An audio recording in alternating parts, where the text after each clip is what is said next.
రాష్ట్రంలో డిప్యూటీ సీఎంగా ప్రస్తుతం పవన్ కళ్యాణ్ ఉన్నారు. అయితే లోకేష్‌ను కూడా డిప్యూటీ సీఎం చేయాలి అని తెలుగుదేశం పార్టీకి సంబంధించి మైదుకూరులో జరిగినటువంటి సభలో ఎమ్మెల్యే శ్రీనివాస్ చెప్పడం జరిగింది. దీనికి కారణం లేకపోలేదు. ప్రధానంగా తీసుకుంటే కేంద్ర ప్రభుత్వంకి సంబంధించి ఎన్‌డీఏ కూటమిలో పవన్ కళ్యాణ్ కీలకంగా మారిపోయారు. పవన్ కళ్యాణ్‌కి విస్తృతమైనటువంటి క్రేజ్ వచ్చింది. హిందుత్వ ఎజెండాతో ముందుకు సాగుతూ ప్రజలకు మరింత దగ్గరైపోయారు. సో, దీంతో ఆయన క్రేజ్ రోజురోజుకి పెరుగుతుందే గానీ తగ్గేటువంటి పరిస్థితి లేదు.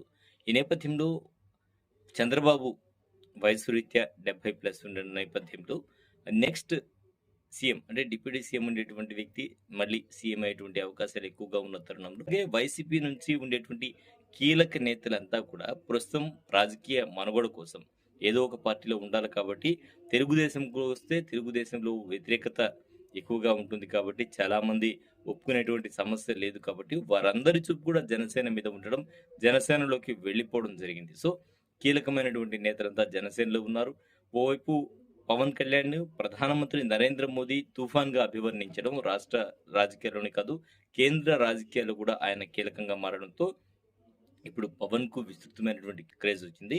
ఈ నేపథ్యంలో ఖచ్చితంగా లోకేష్‌ను తెర మీదకి తీసుకురావాలి. తెలుగుదేశం పార్టీ భవిష్యత్తు రాజకీయాల దృష్ట్యా ఖచ్చితంగా లోకేష్‌ను తెర మీదకి తీసుకురావాల్సినటువంటి పరిస్థితి. అంటే లోకేష్ ఆల్రెడీ యువగళం పాదయాత్రలో రాష్ట్రం మొత్తం తిరిగినా కూడా మరి ఉప ముఖ్యమంత్రిగా ఉంటే మాత్రం మరింత లాభపడేటువంటి అవకాశం ఉంది పార్టీకి. పార్టీకి మరింత విస్తృతంగా అంటే అన్ని ఏరియాలో తిరిగేటువంటి అవకాశం ఉంది. ఆయనకు అంటే ప్రస్తుతం అయితే మంత్రిగా ఉన్నారు.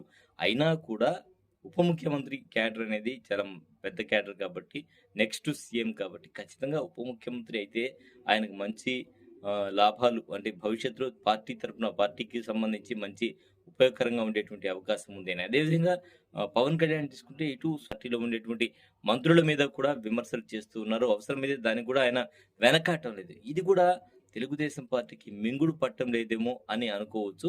అలా మొత్తానికైతే భవిష్యత్తులో రాజకీయంగా మరింత బలోపేతం కావాలంటే ఖచ్చితంగా లోకేష్ తెర మీదకి రావాలి. ఆయన డిప్యూటీ సీఎం కావాలి అని ఇప్పుడు పార్టీలో ఉండేటువంటి అందరూ కూడా భావిస్తూ ఉన్నారు. ఇవే ప్రధాన కారణాలు. ఎందుకంటే కేంద్రంతో పవన్ కళ్యాణ్‌కు సన్నిహిత సంబంధాలతో ముందుకు సాగుతూ ఉన్నారు. అలాగే రానున్న ఎన్నికల్లో ఒకవేళ బీజేపీ, పవన్ కళ్యాణ్ కలిసి పోటీ చేసేటువంటి అవకాశాలుంటే అది ఎక్కువగా లాభపడేటువంటి అవకాశం ఉంది. ఇప్పుడే తెర మీదకి లోకేష్‌ని తీసుకొస్తే భవిష్యత్తు రాజకీయాలు మరింత రసవత్తరంగా మారేటువంటి అవకాశం ఉంది కాబట్టి లోకేష్‌ని డిప్యూటీ సీఎం చేస్తే మాత్రం చాలా ఉపయోగకరంగా ఉంటుంది అని పార్టీ వర్గాలు ఇప్పుడు భావిస్తూ ఉన్నాయి. అందరూ కూడా అదే డిమాండ్‌ని వ్యక్తం చేస్తూ ఉన్నారు. ఖచ్చితంగా పార్టీలో